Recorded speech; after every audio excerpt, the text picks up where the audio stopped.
Good afternoon, brothers and sisters. Good afternoon. Sisting.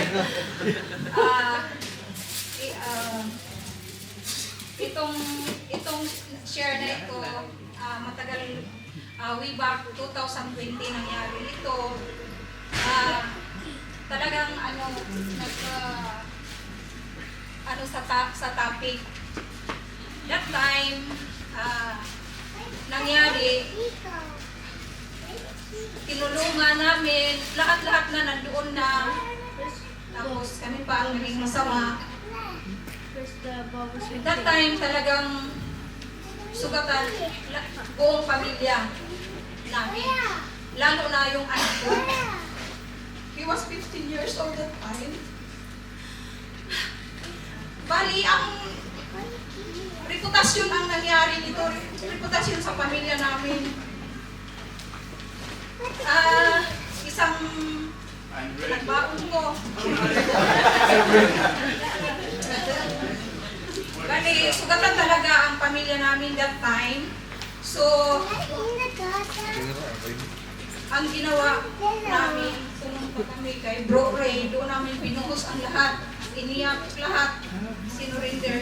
That time, nakapagsabi ako na, Lord, parang nakapagtanong ako na bakit nangyari yun sa amin dahil ang tulong namin sobra-sobra, financial, emotional, kinukumport lahat.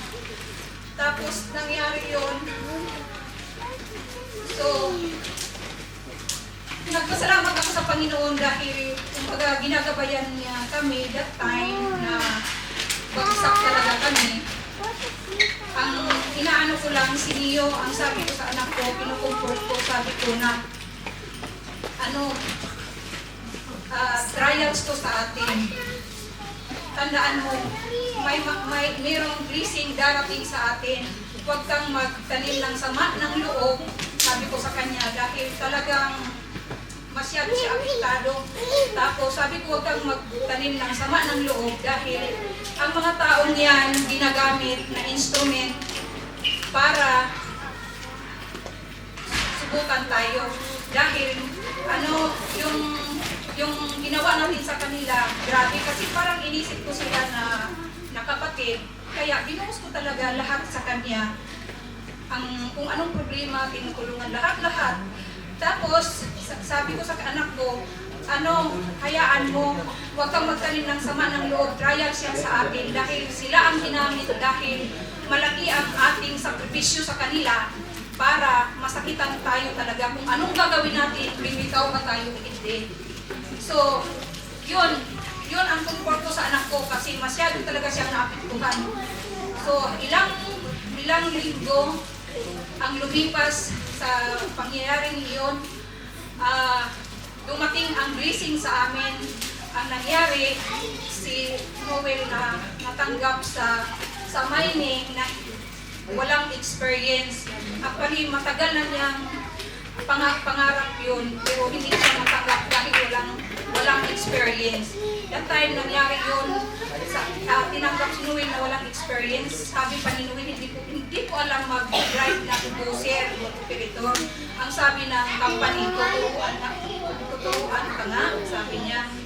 Kaya doon si Neo parang sinabi niya, totoo ang sinabi ni Mama na may blessing na darating. Kaya ang masabi ko lang na kasi akala ko sa lahat ng mga trials na dumating sa buhay ko, akala ko tapos na eh. Yung pala, kailangan natin maging handa lagi kasi minsan ang masabi ko, hindi lang sa ibang tao ang ginagamit na maging pagsubok sa buhay natin. Minsan kapamilya o mga ano-ano pa. Basta ang gawin natin, umanda tayo lagi. So God be praised.